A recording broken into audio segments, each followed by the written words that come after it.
د دې پښتون قام چې هره خوا ورانه ده، د شر او د فساد زبانی او کلتوري برخه یې هم د ګډوډي سره مخامخ د بقا په آخري جنگ اخته ده. پخواني خلکو به د خشم، د جنگ، د شر پر وخت د کورنۍ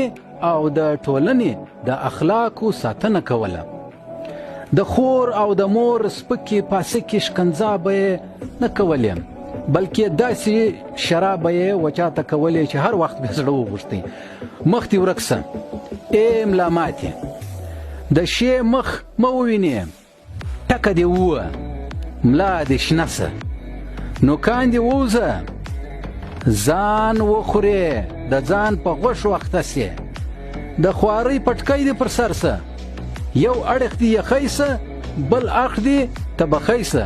ای مغزي ماتې، وراره بوره سې، ځواني مرګه سې، د سر سترګې وخورې، خدای دې خوار که، کونډه سې، کور دې سپېره سه، ای زوی مړې، کور دې وران سه،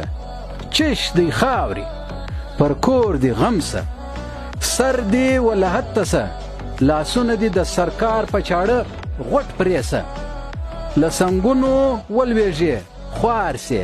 زړه دې ټوټې ټوټې سه، پر سر دې ټکی لسه، ارمان دې پوره مه سه.